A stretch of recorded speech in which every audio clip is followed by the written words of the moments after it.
كثيرا ونساء واتقوا الله الذي تساءلون به والأرحام إن الله كان عليكم رقيبا يا أيها الذين آمنوا اتقوا الله حق تقاته ولا تموتن إلا وأنتم مسلمون يا أيها الذين آمنوا اتقوا الله وقولوا قولا سديدا يصلح لكم أعمالكم ويغفر لكم ذنوبكم ومن يطع الله ورسوله فقد فاز فوزا عظيما ثم أما بعد فإن خير الحديث كتاب الله وخير الهدي هدي محمد صلى الله عليه وسلم وشر الأمور محدثاتها وكل محدثة بدعة وكل بدعة ضلالة أيها الإخوة المؤمنون أوصيكم بتقوى الله أعوذ بالله من الشيطان الرجيم وإذا رأوا تجارة أو لهوا انفضوا إليها وتركوك قائما قل ما عند الله خير من اللهو ومن التجارة والله خير الرازقين. ബഹുമാനമുള്ള മുഅ്മിനീങ്ങളെ മുഅ്മിനാത്തുകളെ,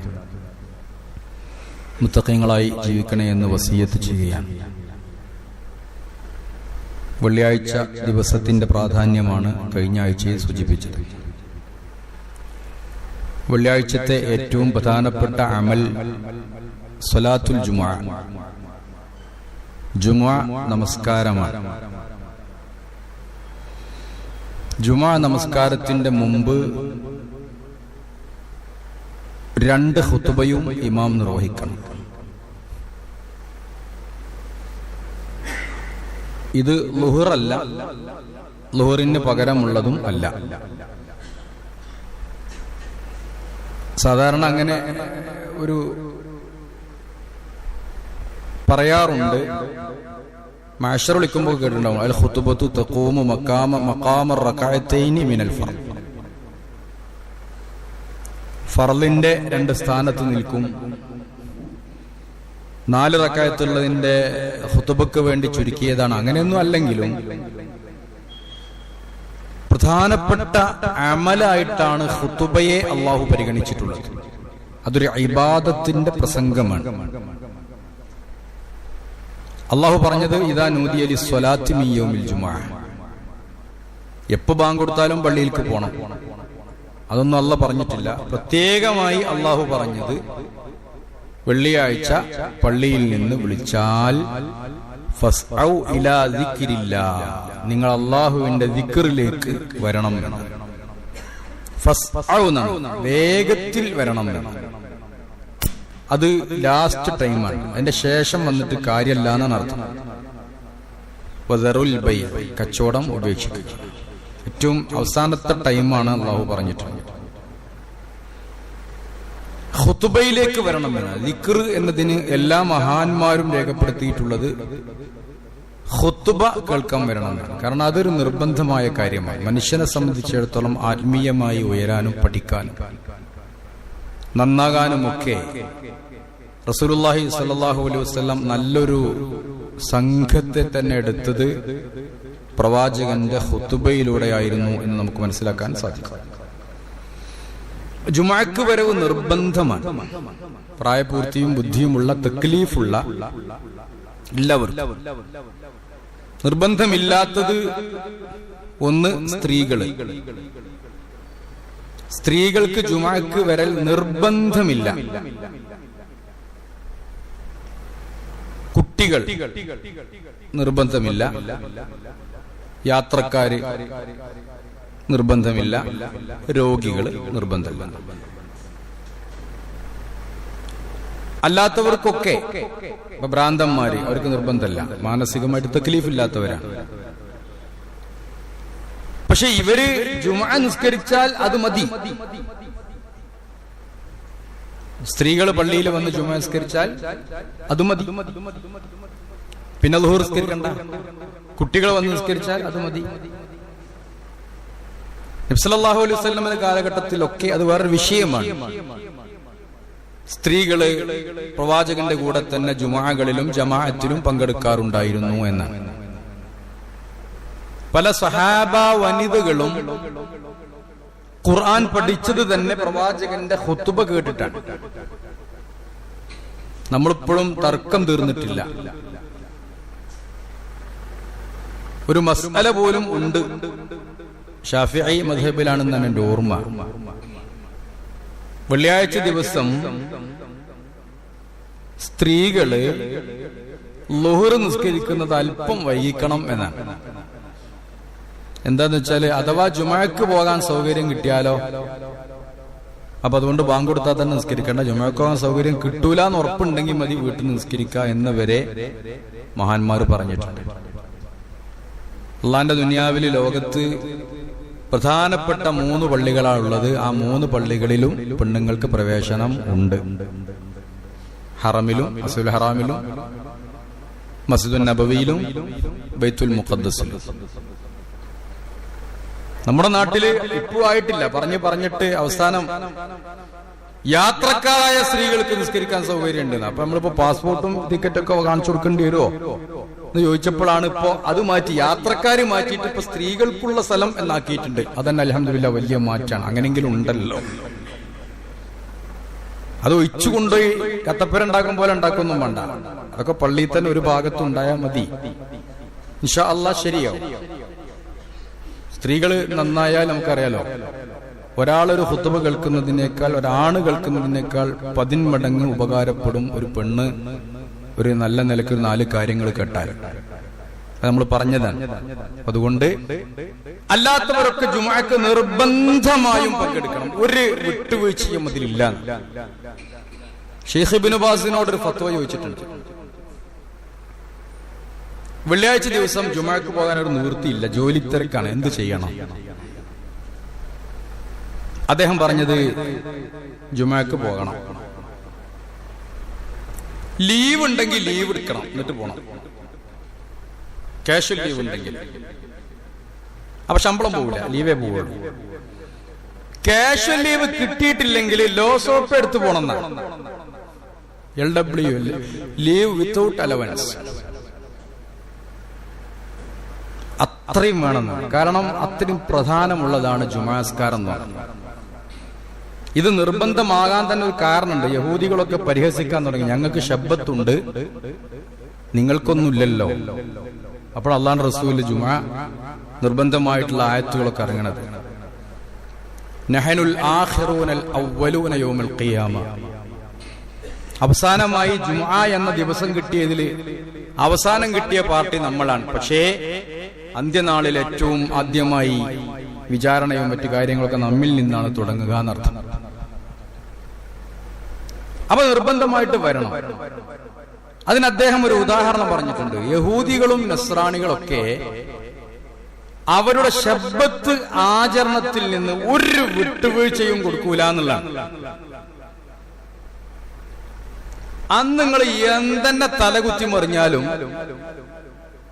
അവരുടെ ശബ്ബത്ത് മുടക്കിയിട്ട് ഒരു പണിക്കും അവർ പോകില്ല. അത് അവരുടെ മതത്തിന്റെ വിശ്വാസത്തിന്റെ ഒരു ഭാഗമാണ്.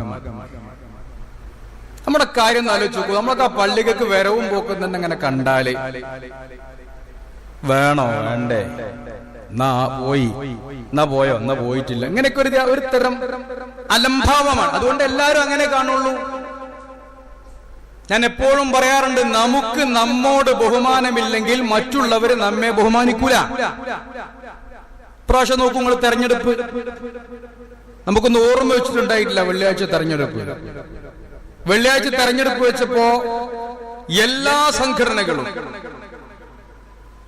മതേതര നാടിനെ സ്നേഹിക്കുന്ന എല്ലാവരും അപേക്ഷ കൊടുത്തു, ഒന്ന് മാറ്റണം.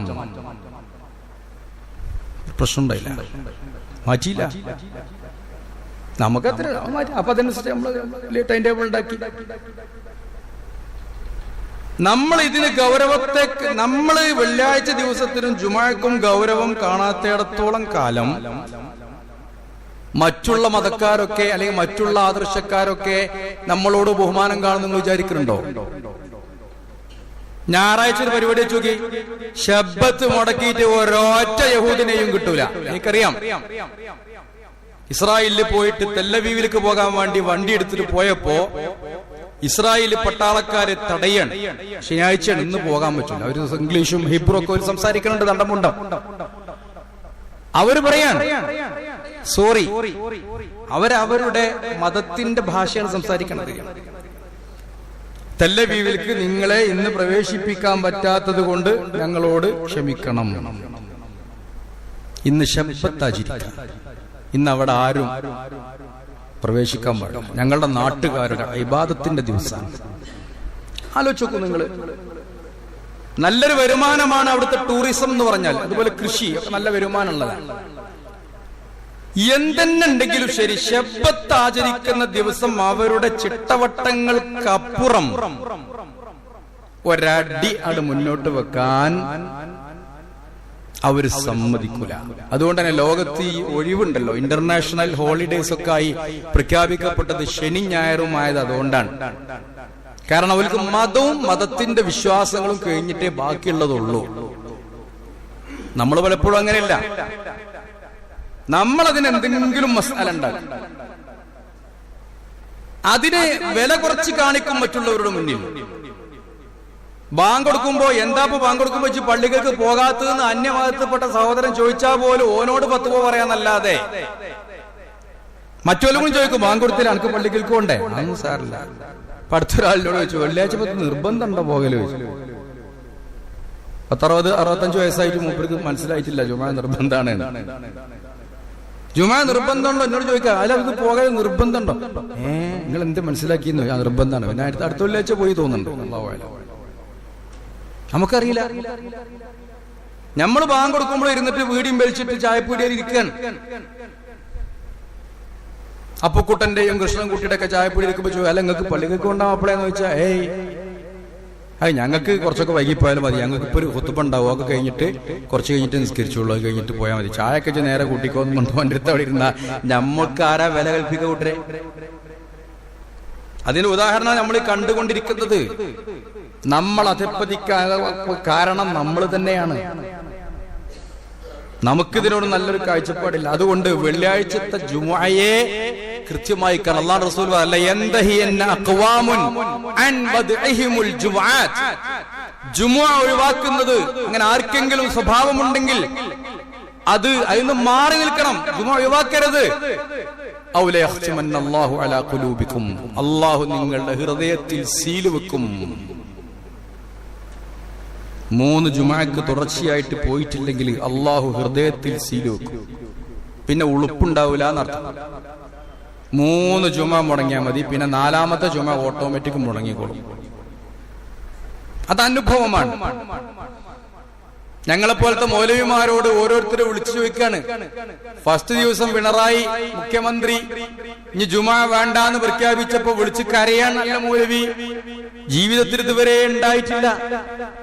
എങ്ങനെ ഇതൊക്കെ സഹിക്ക? ആ മനുഷ്യന്മാര് 3 ആഴ്ച കഴിഞ്ഞിട്ട് നിങ്ങൾ പോയിക്കോളി എന്ന് പിണറായി വിജയൻ പറഞ്ഞപ്പോ, മുഖ്യമന്ത്രി പറഞ്ഞപ്പോ അറബാനി ഉന്തിക്കൊണ്ട് ജുമയുടെ അടുത്ത് പള്ളിയിൽ നമുക്ക് അങ്ങനെ പോകണ്ടോ? എനിക്ക് ജുമ ഒരു വിലയില്ല. ഇങ്ങനത്തെ മനുഷ്യന്മാരെ നമ്മൾ കണ്ടിട്ടുണ്ട്. അപ്പൊ കുറച്ച് ചാണകപ്പൊടി അറബാനയിൽ ഇട്ടിട്ട് കൊറോണക്ക് തുടങ്ങിയ കൃഷി വെച്ച് നടക്കുകയാണ്. അങ്ങനെയാണ് 3 ജുമ. ആദ്യത്തെ ഒരു ജുമക്കൊക്കെ ഒരു പ്രശ്നം ഉണ്ടാവുള്ളൂ. എല്ലാവരും അങ്ങനെ തന്നെയാണ്.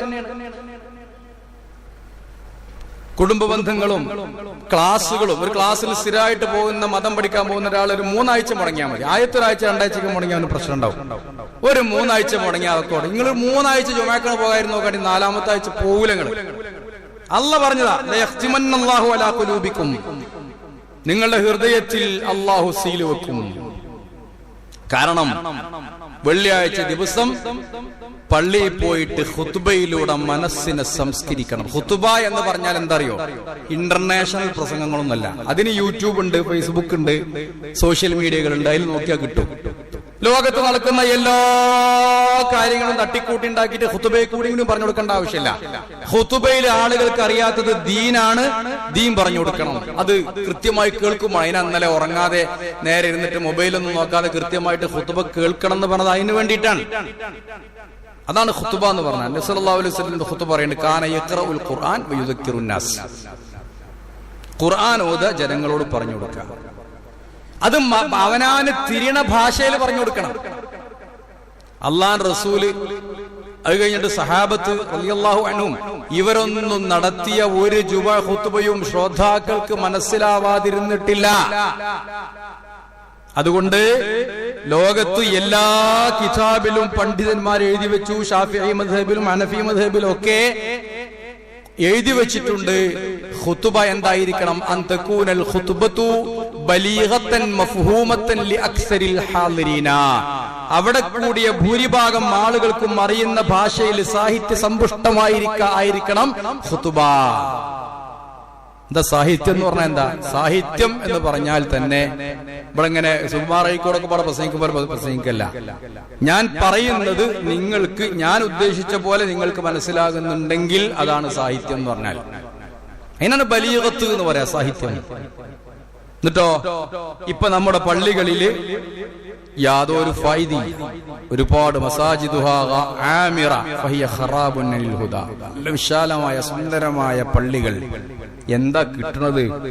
തറപ്രസംഗത്തിൽ നിന്ന് അതിന്റെ പാടില്ല അങ്ങനെ മൂല്യന്മാര് പറയുന്നുണ്ട്. എന്തെങ്കിലും കിട്ടിയെങ്കിൽ കിട്ടി, വേറെ എന്തിനാ പള്ളി?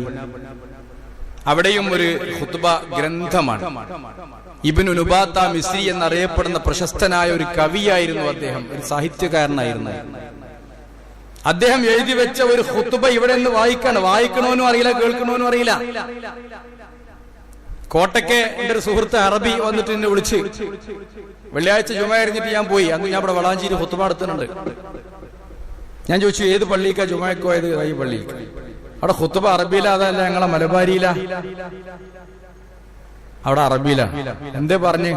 വല്ലാഹി മാ ഫഹംനാ, ഞങ്ങൾക്കൊന്നും അറിഞ്ഞില്ല, അറബികൾക്കും അറിയില്ല, ഈ പറയണ മൊയ്ലിയർക്കും അറിയില്ല, ഇരിക്കുന്ന ശ്രോതാക്കൾക്കും അറിയണില്ല, കേൾക്കുന്ന അറബികൾക്ക് പോലും. ആള് വിദ്യാഭ്യാസം ഇല്ലാത്ത ആളൊന്നല്ല, അദ്ദേഹത്തിന് പോലും അറിയണില്ല, അറബികൾക്ക് പോലും അറിയാത്ത കട്ടുകെട്ടുപ്പ്. അതിനെന്താ? ബലീഗത്ത്, സാഹിത്യ സമ്പുഷ്ടായിരിക്കണം എന്നാണ്. അതൊന്നും മാറി വരുന്നുണ്ട്. ഇപ്പൊ വേറെ ഒരു വിഭാഗം ആളുകൾക്ക് ഒരു ഖുത്ബുണ്ട്. ഖുത്ബത്തു എന്താ നെല്ലിക്കുത്തി എന്ന് പറയുന്നത്. നെല്ലിക്കുത്തി ഇസ്മായിൽ മൗലവി എഴുതിണ്ടാക്കിയ ഒരു ഖുത്ബുണ്ട്. അതാണ് ചിലയിടത്തൊക്കെ ഇപ്പൊ വായിക്കുന്നത്.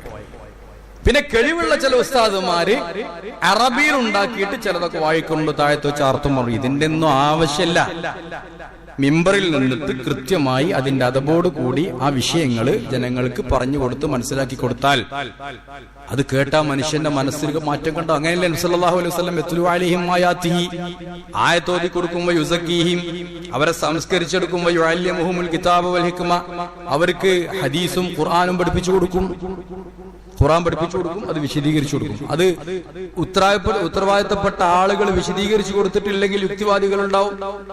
കണ്ടോടത്ത് വെച്ച് കാഫിറിനെ കൊല്ലണം എന്നാ ഖുർആനിൽ ആയത്തില്ലേ എന്ന് വെച്ചാൽ ആയത്തുണ്ട്, ഇല്ലാന്ന് പറയാൻ പറ്റുമോ? ആയത്തുണ്ട്. എപ്പോഴാ കൊല്ലേണ്ടത്, എവിടെ കൊല്ലേണ്ടത്, എങ്ങനെ കൊല്ലേണ്ടത് എന്നൊക്കെ വിശദീകരിച്ചിട്ട് അള്ളാഹുവിന്റെ റസൂൽ വിശദീകരിച്ചു കൊടുക്കണം. അങ്ങനെ ആരും ചെയ്യണില്ല, അനുയായികൾ ചെയ്യണില്ല, ചെയ്യാൻ പാടില്ല. അങ്ങനെ ഒരു ആയത്തില്ല, ഉണ്ടെങ്കിൽ തന്നെ വിശദീകരണം അതല്ല. അത് എങ്ങനെ അറിയണം? അത് റസൂലുള്ളാഹി സ്വല്ലല്ലാഹു അലൈഹി വസല്ലം യത്ലു അലൈഹിം ആയാതിഹി വയുസക്കീഹിം, അവർ സംസ്കരിച്ചെടുക്കും. എന്നിട്ട് വയുഅല്ലിമുഹുൽ കിതാബ്, അവർക്ക് ഖുർആൻ പഠിപ്പിച്ചു കൊടുക്കും. എന്നിട്ട് വൽ ഹിക്മ, അതിന്റെ വ്യാഖ്യാനവും പഠിപ്പിച്ചു കൊടുക്കും. അങ്ങനെ പഠിപ്പിച്ചു കൊടുത്താൽ ഒരു പ്രശ്നം ഉണ്ടാവില്ല. മുഅ്മിനീങ്ങളിൽ നിന്ന് നല്ല സ്വഭാവക്കാരായിട്ടുള്ള നല്ല മനുഷ്യന്മാരുണ്ടാവും. ഓരോ വെള്ളിയാഴ്ചയും മാറ്റം വരും. മനുഷ്യൻ തൗബ ചെയ്യും. അൽ ജുമുഅത്തു ഇലൽ ജുമുഅ കഫാറത്തുൽ ലിമാ ബൈനഹുന്ന, ഒരു ജുമുഅ മുതൽ മറ്റൊരു ജുമുഅ വരെ എന്തെങ്കിലും പാപങ്ങൾ ചെയ്തിട്ടുണ്ടെങ്കിൽ ഓട്ടോമാറ്റിക്കലി അതൊക്കെ എന്ത് ചെയ്യും? ഇല്ലാതായി പോകും. അതുകൊണ്ട് ഖുത്ബ എന്ന് പറയുന്നത് ജനങ്ങൾക്ക് തിരിയുന്ന ഭാഷയിൽ പറഞ്ഞു കൊടുക്കണം. ഇത് ലോകത്ത് മദ്ഹബിന്റെ എല്ലാ ഇമാമിങ്ങളും പറഞ്ഞിട്ടുണ്ട്. ലിഅക്സരിൽ ഹാളിരീന, കൂടിയവരിൽ ഭൂരിഭാഗം നോക്കണം എന്നാണ്. അതിന് പല വ്യാഖ്യാനായിട്ട് വരും. അപ്പൊ ന്യൂനപക്ഷത്തെ അവഗണിക്കുകയല്ലേ? അങ്ങനെയൊന്നുമല്ല. അല്ല, ഖുത്ബ മലയാളത്തിലാക്കണം എന്നാരും പറയണില്ല. എല്ലാവരും ഇംഗ്ലീഷുകാരാണെങ്കിൽ അവിടെ ഖുത്ബ നടത്തേണ്ടത് ഇംഗ്ലീഷിലാണ്, സംശയമല്ല. എല്ലാവരും ഉറുദുക്കാരാണെങ്കിൽ അവിടെ ഖുത്ബ നടത്തേണ്ടത് ഉറുദുയിലാണ്. അല്ല, ഖുത്ബ മലയാളത്തിലാക്കുക എന്നതല്ല. പിന്നെന്താ ഖുത്ബ അറബിയിൽ വേണം എന്നത് ഖുത്ബയുടെ ഫർളല്ലേ എന്നൊരു ചോദ്യം. അർക്കാനുൽ ഖുത്ബ എവിടെ പരിശോധിച്ച് നോക്കിയാലും അതിൽ കാണാം അൻതകൂന അറബിയ്യതൻ. ഖുത്ബക്ക് മര്യാദകളുണ്ട് എന്നിവിടെ പറഞ്ഞ പോലെ ഹംദും സലാത്തും കാര്യങ്ങളൊക്കെ ചെല്ലണം. അതേപോലെ തന്നെ ഖുത്ബത്തുൽ ഹാജ നിർവഹിക്കണം. തഖ്വ കൊണ്ട് വസിയ്യത്ത് ചെയ്യണം, അള്ളാഹനെ സൂക്ഷിക്കണം എന്ന് പറയണം. ഖുത്ബയിൽ ഒരായത്ത് നിർബന്ധമായിട്ടും ഒരായത്തെങ്കിലും ഓതണം. അറബി ആയിരിക്കണം. അറബി ആയിരിക്കണം എന്താ പറഞ്ഞത്? അത് അർക്കാനുൽ ഖുത്ബത്ത് മാത്രം അറബിയിൽ മതി. യാ അയ്യുഹന്നാസ്, യാ അയ്യുഹല്ലദീന ആമനു, അല്ലെങ്കിൽ യാ അയ്യുഹന്നാസ് ഇത്തഖുല്ലാഹ്, ഊസീകും ബിത്തഖ്വല്ലാഹ്, അങ്ങനെ എന്തെങ്കിലും ഒരു തഖ്വന്റെ വാക്കും പറഞ്ഞാൽ മതി. പിന്നെന്തായിരിക്കണം? പിന്നെയുള്ള കാര്യങ്ങളൊക്കെ ഈ ഗൈരിൽ അർക്കാനി എന്ന് കാണാൻ സാധിക്കും. അർക്കാൻ മാത്രം, ഖുത്ബയുടെ ഫർള് മാത്രം അറബിയിൽ, അതും അറബി പറഞ്ഞില്ലെങ്കിൽ ഖുത്ബ സഹിയാവൂല, ബാത്തില. അല്ലാത്ത കാര്യങ്ങൾ കാര്യമായിട്ട് അതിലുള്ളത് വഅലാണ്. ഖുത്ബയിൽ വഅലുണ്ടായിരിക്കണം എന്നാണ്. എന്താ ഖുത്ബയിൽ വഅലുണ്ടായിരിക്കണം എന്ന് പറഞ്ഞാല്? ഖുത്ബയിൽ ഉപദേശം ഉണ്ടാവണം, എന്തെങ്കിലും ഒരു കാര്യം പഠിക്കാനുണ്ടാവണം, അത് ശ്രദ്ധിച്ച് കേൾക്കുകയും വേണം. അൽ ഇസ്തിമാഉ ഇലൽ ഖുത്ബ, ഖുത്ബയിൽ അത് ശ്രദ്ധിച്ച് കേൾക്കുകയും വേണമെന്നാണ്. അത് കേട്ടിട്ട് പരമാവധി നമ്മൾ ജീവിതത്തിൽ നടപ്പാക്കുകയും വേണം. അപ്പൊ ലോകത്തുള്ള എല്ലാവരും പറഞ്ഞത് മഫ്ഹൂമത്തൻ ബലീഗത്തൻ എന്നാണ്. ബലീഗത്തൻ എന്ന് പറഞ്ഞാൽ സാഹിത്യ സമ്പുഷ്ടം എന്ന് പറഞ്ഞാൽ അതാണ് ഉദ്ദേശിക്കുന്നത്. അനാവശ്യമായിട്ടുള്ള കാര്യങ്ങളൊന്നും അതിൽ പറയാൻ പാടില്ല, ജനങ്ങൾക്ക് ആവശ്യമുള്ളതായിരിക്കണം. അതെന്തിനാണെന്നറിയോ? ഈ ഖുത്ബയിലൂടെയാണ് കൃത്യമായ സംസ്കാരം കിട്ടുക. അതുകൊണ്ടാണ് അള്ളാഹ് പറഞ്ഞത് ഫസ്ഔ ഇലാ ദിക്രില്ലാഹ്, നിങ്ങൾ ഈ ഖുത്ബ കേൾക്കാൻ വരണം. അള്ളാഹുവിന്റെ റസൂൽ പറഞ്ഞു, പള്ളിയുടെ വാതിലുള്ള മലായികത്ത് പോലും ഖുത്ബ ശ്രവിക്കാനിരിക്കും, പിന്നെ വന്നാൽ പ്രതിഫലം കിട്ടൂല. അപ്പൊ അതുകൊണ്ട് നമുക്ക് നമ്മളോടൊരു ബഹുമാനമാണ്. നമ്മുടെ പള്ളി അത് വെള്ളിയാഴ്ച ദിവസം ഇതിന്റെ ഒരു ഉത്തരവാദിത്തമാണെന്ന് ആർക്കെങ്കിലും വേണ്ടിയിട്ട് ആരെങ്കിലും ബോധ്യപ്പെടുത്താൻ. അപ്പൊ മീറ്റിംഗ് വെച്ചാൽ പറ്റൂല, എനിക്കിത് പങ്കെടുക്കേണ്ടതാണ്, ഇതിന്റെ മതപരമായ ഒരു ബാധ്യതയാണ്. നമ്മുടെ ഭരണഘടന അതിനുള്ള അവകാശം നമുക്ക് തരുന്നുണ്ട്, ആരെയും പ്രയാസപ്പെടുത്തുന്നില്ല. സ്കൂളുകളിലാണെങ്കിലും ഓഫീസുകളിലാണെങ്കിലും ഒക്കെ അവധി ടൈമുകളൊക്കെ വെച്ചിട്ടുണ്ട്. പക്ഷെ ഇവിടെ പ്രശ്നന്മാരാണ്, പ്രശ്നം നമ്മളാണ്. നമ്മൾ അലംഭാവം കാണിക്കുന്നു. നിസ്കാരം അല്ല പ്രധാനം, നിസ്കാരമല്ല പ്രധാനം.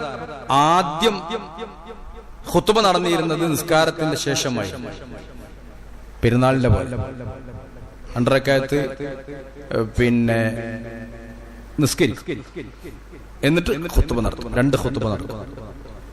ഈ 2 ഖുത്ബയിൽ ഒന്ന് ഇരിക്കുമാണ് അതിന്റെ ഇടയിൽ. 2 ഖുത്ബയിൽ അങ്ങനെ നടത്താം, ചെറിയ കാര്യമായിട്ട് അങ്ങനെ ഹ്രസ്വമായിട്ട് നടത്തണമെങ്കിൽ അങ്ങനെ നടത്താം, അതൊന്നും വിരോധമില്ല. ആദ്യം അങ്ങനെ ആയിരുന്നു. പക്ഷേ അപ്പൊ ഒരു സംഭവം ഉണ്ടായി. അതാണ് സൂറത്തുൽ ജുമുഅയുടെ 9 കഴിഞ്ഞ് 10 ആയത്ത് അങ്ങനെ പറഞ്ഞു, വൈദാ റഅൗ തിജാറതൻ ഔ ലഹവൻ. ഒരു തിജാറത്ത് കണ്ടാൽ, ഒരു കച്ചവടം വരുന്നത് കണ്ടാൽ, അല്ലെങ്കിൽ വല്ല വിനോദത്തിലും ഏർപ്പെടുന്നത് കണ്ടാൽ, ഇൻഫല്ലൂ ഇലൈഹാ, അവരെല്ലാവരും അതിലേക്ക് പോകും. വതറകൂക ഖായിമാ, താങ്കള് നിൽക്കുന്ന രൂപത്തിൽ താങ്കൾ അവരാണ് വിട്ടേച്ചു പോകുന്നത്. പള്ളിയിൽ വെള്ളിയാഴ്ച ഇമാമ് ഖുത്ബ നിർവഹിക്കേണ്ടത് നിന്നിട്ട് തന്നെ വേണം എന്നതിന്റെ തെളിവതാണ്. വതറകൂക ഖായിമാ, നബി തങ്ങൾ നിന്നിട്ടായിരുന്നു ഖുത്ബ നടത്തിയത്. ബാക്കിയുള്ള ക്ലാസ്സും അതൊക്കെ വേണമെങ്കിൽ ഇരുന്നിട്ട് നടത്താം. വെള്ളിയാഴ്ചത്തെ പ്രസംഗത്തില് ഇമാമ് നിന്നിട്ട് പ്രസംഗിക്കണം, നിസ്കാരത്തിന്റെ ഭാഗം. ഇപ്പൊ ഖുത്ബ കേൾക്കണമെങ്കിൽ എന്ത് വേണ്ട? ഒളു വേണ്ട. ഖുത്ബ കേൾക്കണമെങ്കിൽ ഒളു വേണ്ട, നിസ്കരിക്കണമെങ്കിൽ ഒളു വേണം. നിസ്കാരം അള്ളാനോടാണ്, ഖുത്ബ മനുഷ്യന്മാരോടാണ്. നിസ്കാരം പടിഞ്ഞാട്ട് ഖിബലക്ക് ഇരിഞ്ഞിട്ടാണ്, ഖുത്ബ കിഴക്കോട്ട് ഇരിഞ്ഞിട്ടാണ്. നിസ്കാരം പോലെ തന്നെ കണക്കൂട്ടേണ്ട ആവശ്യമൊന്നുമില്ല. അപ്പൊ അതുകൊണ്ട് റസൂലുള്ളാഹി സ്വല്ലല്ലാഹു അലൈഹി വസല്ലം അങ്ങനെ നിൽക്കുകയാണ്. നിസ്കാരം കഴിഞ്ഞു, നിസ്കാരത്തിന് നല്ല പ്രാധാന്യം കൊടുക്കുക, അങ്ങനെ അവർ വിചാരിച്ചത്. ഇപ്പോഴും അങ്ങനെ തന്നെ. പെരുന്നാക്കും നമ്മൾ ചില ആളുകൾ അങ്ങനെയാണ്. വെള്ളിയാഴ്ച ദിവസം ഖുത്ബക്ക് പ്രാധാന്യം കൊടുക്കണം. നിസ്കാരത്തിന്റെ അവസാനം വന്ന് ചേർന്നാൽ ഏറ്റവും ചുരുങ്ങിയത് ഭൂരിഭാഗം പണ്ഡിതന്മാരും പറയുന്നത് 1 റക്അത്തെങ്കിലും കിട്ടിയാൽ അടുത്ത 2 റക്അത്ത് നിസ്കരിച്ചാൽ മതി, ഇല്ലെങ്കിൽ പിന്നെ ളുഹറായിട്ട് നിസ്കരിക്കണം എന്നാണ്. യാത്രക്കാരെ സംബന്ധിച്ചിടത്തോളം ജുമുഅ ഇല്ല, മനസ്സിലാക്കേണ്ട ഒരു വിഷയം. യാത്രക്കാരൻ ളുഹർ അസ്ർ നിസ്കരിക്കണം. ഇപ്പൊ വെള്ളിയാഴ്ച ദിവസം ഹജ്ജ് വന്നാൽ, അറഫ വന്നാൽ, അറഫയിൽ ജുമുഅ ഇല്ല, അറഫയില് ളുഹറുള്ളൂ, പിന്നെ 2 റക്അത്ത് അസ്ർ. അതുകൊണ്ട് പണ്ഡിതന്മാർ പറഞ്ഞിട്ടുണ്ട്, വെള്ളിയാഴ്ച ദിവസം ളുഹറിന്റെ കൂടെ എന്ന് പറഞ്ഞാൽ ജുമുഅയുടെ കൂടെ അസറിനെ ജമ്മാക്കാൻ പറ്റൂല. ഭൂരിഭാഗം പണ്ഡിതന്മാരും അങ്ങനെ പറഞ്ഞിട്ടുണ്ട്. അപ്പൊ അസ്ർ നമുക്ക് വെള്ളിയാഴ്ച ദിവസം ഒരു വഴിക്ക് യാത്ര പോകുന്നുണ്ടെങ്കിൽ യാത്ര പോവുക. അവൻ ളുഹൂർ അസ്ർ നിസ്കരിച്ചാൽ മതി, ജുമ നിസ്കരിക്കണ്ട. യാത്രക്കാരന് ജുമ നിർബന്ധമല്ല. അങ്ങനെ ജുമ നിസ്കരിക്കുകയാണെങ്കിൽ അതിന്റെ കൂടെ കൂട്ടിയിട്ട് എന്ത് ചെയ്യണ്ട, അസ്ർ നിസ്കരിക്കണ്ട. അസ്ർ വേറെ തന്നെ നിസ്കരിക്കുക. അസ്റിന്റെ സമയമാവുമ്പോ നിസ്കരിക്കണം എന്നതൊക്കെ പണ്ഡിതന്മാർ പറഞ്ഞിട്ടുണ്ട്. പറ്റുമെങ്കിൽ വെള്ളിയാഴ്ചത്തെ യാത്ര ഒഴിവാക്കാം. അല്ല നിർബന്ധമാണെങ്കിൽ ഇങ്ങനെയൊക്കെ കുറെ മസാലകളുണ്ട് അതുമായി ബന്ധപ്പെട്ട്. ഏതായിരുന്നാലും റസൂലുള്ള നിസ്കരിക്കുമ്പോ മദീനത്ത് നിസ്കരിക്കുമ്പോ ദിഹയത്തുൽ കൽബി, അത് വലിയ ക്ഷാമുള്ള ദിവസമാണ്. ദിഹയത്തുൽ കൽബി എന്ന് പറഞ്ഞ ഏറ്റവും പ്രശസ്തനായ ഒരു ബിസിനസ്സുകാരനായിരുന്നു ആ കാലഘട്ടത്തിൽ. ഇത് നമ്മുടെ നാട്ടിലൊക്കെ പറയും പോലെ അദ്ദേഹം കുറച്ച് സാധനങ്ങൾ കയറ്റി വന്നു. കൂട്ടത്തിൽ ലഹു ഉണ്ടായിരുന്നു. കച്ചവടക്കാർ വരുമ്പോ എന്തുണ്ടാവും, ഇല്ലേ പന്തലടിയും കച്ചവടക്കാരൊക്കെ പരസ്യം, ഒരു കൊട്ടും എന്താ സിംഗാരി മേളൊക്കെ പാടെ വെച്ചിട്ട് അതുപോലെ ഒരു മേളൊക്കെ പാടെ വെച്ചവര് വന്നപ്പോ ഖുതുബയൊന്നും അല്ലെ ഓൽക്ക് ഓർമ്മ ഉണ്ടാവില്ല, ഒക്കെ നീച്ചാണ് പോയി. ഇത് കണ്ടപ്പോ അതിൽക്കാണ് പോയി. ഇതിൽക്കാർ രസം ഉണ്ടാവുമല്ലോ, കൊട്ടും കോയലൊക്കെ പാടെ കാണാൻ. കച്ചവടം അല്ലേ, ബിസിനസ് അല്ലേ, ലാഭത്ത് കിട്ടും ചെയ്യും. നബിന്റെ അടുത്ത് ആരും ഉണ്ടായിരുന്നില്ല. നബിന്റെ അടുത്ത് അഭിപ്രായ വ്യത്യാസമൊക്കെ 12ഓളം ആളുകൾ ഉണ്ടായിരുന്നുള്ളൂ. അല്ല 14, അല്ല 34 എന്നൊക്കെ അഭിപ്രായങ്ങൾ. ബാക്കി എല്ലാരും പോയി. കൂട്ടത്തിൽ 2 പെണ്ണുണ്ടായിരുന്നുണ്ട്. നമ്മളിപ്പം തർക്കം തീർന്നിട്ടില്ല, പോവാൻ പറ്റൂല്ല. അവരെല്ലാവരും അതിലേക്ക് പോകും. നീ അവിടെ നിൽക്കുന്ന രൂപത്തിൽ തന്നെ നിന്നെ അങ്ങനെ വിട്ടേച്ചു പോകുന്നു. എല്ലാവരും നീച്ചു പോയി, ബാക്കി ആരുമില്ല. വളരെ കുറച്ച് ആളുകളെ ഇത് കേൾക്കാൻ പിന്നെ ഉള്ളൂ, ഖുതുബ കേൾക്കാൻ. ആ 12 ആളുകൾ തന്നെ 10 ആളുകൾ അൽ അശ്റത്തുൽ മുബശ്ശിറൂന ബിൽ ജന്ന എന്നറിയപ്പെടുന്ന 10 ആളുകളായിരുന്നു എന്നാണ്. ആലോചിക്കി, അവര് വെറുതെ എല്ലാവർക്കും സ്വർഗം കിട്ടിയത്. 4 ഖലീഫമാർ. ഇമാം ബൂസീരി തന്റെ ബുർദയിൽ വളരെ ഭംഗിയായിട്ട് ആ കാര്യം പറയുന്നുണ്ട്. സുമ്മ റിളാ അൻ അബീ ബക്രിൻ വഅൻ ഉമറ വഅൻ അലിയിൻ വഅൻ ഉസ്മാൻ ദിൽ കറമി സഅദിൻ സഈദിൻ സുബൈരിൻ തുൽഹത്തിൻ വഅബി ഉബൈദത്തിൻ വബ്നു ഔഫിൻ അശ്റിൽ കറമീന. 10 ആളുകളുടെ പേരാണ്. 4 ഖലീഫമാര്: Saad bin Abi Waqqas, Saeed bin Zaid, Zubair bin al Awwam, Talhath bin Ubaidullah, Abu Ubaidathul Jarrah, Abdurrahman bin Auf തുടങ്ങിയിട്ടുള്ള ആ 10 ആളുകള് ഇതൊക്കെ കണ്ടിട്ടുണ്ട്. വളരെ ദാരിദ്ര്യം കുറിച്ചവരുടെ കൂട്ടത്തിലുണ്ട്, വലിയ മുതലാളിമാരുടെ കൂട്ടത്തിലുണ്ട്. എന്നിട്ടും അവർ റസൂലുള്ളാഹിന്റെ ഖുതുബക്ക് പ്രാധാന്യം കൊടുത്ത് അത് കേൾക്കാൻ അവിടെ ഇരുന്നു എന്നാണ്.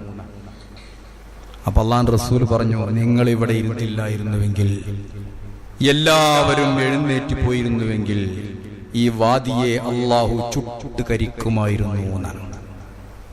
ആ ഗൗരവങ്ങൾ ആലോചിച്ചു.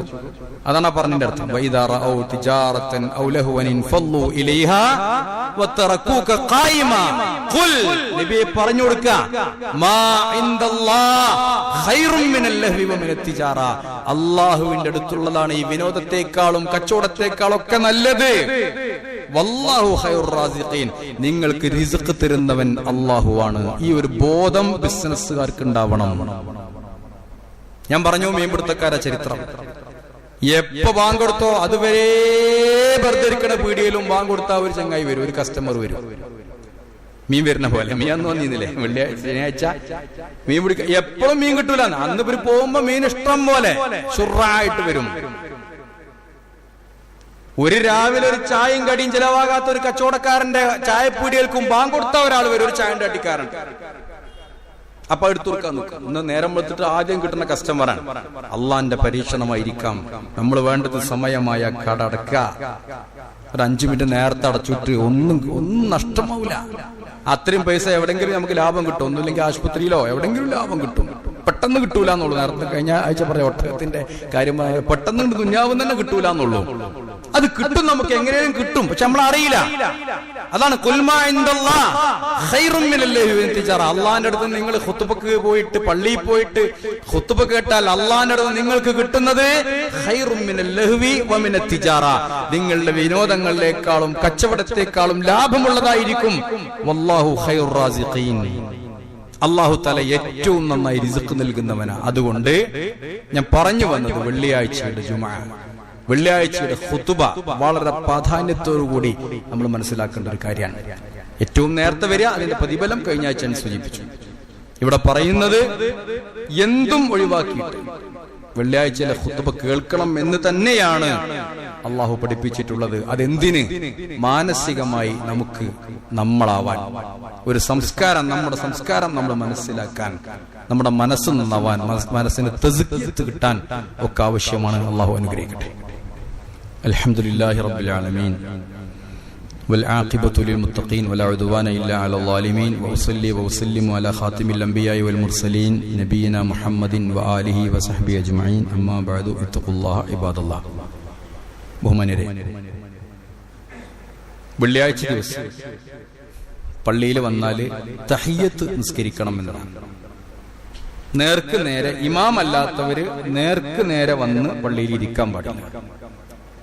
ഒരിക്കൽ റസൂലുള്ളാഹി സ്വല്ലല്ലാഹു അലൈഹി വസല്ലം ഖുത്ബ നടക്കുമ്പോൾ, ഖുത്ബക്ക് സുതാര്യമാണ്, വേണമെങ്കിൽ എന്തെങ്കിലുമൊക്കെ ചോദിക്കും, പറയൊക്കെ ചെയ്യാം. അതൊരു അച്ചടക്ക വിരുദ്ധം എന്ന നിലക്കാണ് നമ്മൾ അതിനെ പ്രോത്സാഹിപ്പിക്കാത്തത്. ഖുത്ബന്റെ ഇടയിൽ എന്തെങ്കിലുമൊക്കെ കാര്യം നടക്കുന്നുണ്ടെങ്കിൽ ഇമാമിന് ഉണർത്താം, മറ്റുള്ളവർക്ക് ഉണർത്താൻ പാടില്ല. ഖുത്ബ നടന്നുകൊണ്ടിരിക്കും, മറ്റുള്ളവരോട് സലാം പറയാനോ ബുദ്ധിമുട്ടിക്കാനൊന്നും പാടില്ല. അതുപോലെ തന്നെ രണ്ടാളുടെ കാലിങ്ങനെ മാറ്റിവെച്ച് മുന്നിലേക്ക് കയറി വരാനും പാടില്ല. സദസ്സിന്റെ മര്യാദയാണ് പറയുന്നത്. പക്ഷെ വന്ന തഹിയ്യത്ത് നിസ്കരിച്ചിട്ട് ഇരിക്കാൻ പാടുള്ളൂ എന്നുള്ള. ഒരിക്കൽ വൈകി വന്നു. സലീഖ് അൽ ഖത്ഫാനി എന്നാണ് അദ്ദേഹത്തിന്റെ പേര്. അദ്ദേഹം വൈകി വന്നപ്പോൾ അവിടെ ഇരുന്ന് വന്നപ്പോൾ റസൂലുള്ളാഹി ചോദിച്ചു, ഹൽ സല്ലൈത, നിസ്കരിച്ചോ എന്ന് ചോദിച്ചു. ഇല്ല. അപ്പൊ അല്ലാഹുവിന്റെ റസൂൽ ഖും ഫസല്ലി റകഅത്തൈനി സുമ്മ ജ്ലിസ്, എഴുന്നേൽക്ക്, ഒരു 2 റക്അത്ത് നിസ്കരിച്ചിട്ട് ഇരിക്കുക എന്ന് പറഞ്ഞു. അത് തഹിയ്യത്തുൽ മസ്ജിദാണ്. അപ്പൊ വെള്ളിയാഴ്ച ദിവസം വന്നാല് തഹിയ്യത്ത് നിസ്കരിക്കും. ബാങ്ക്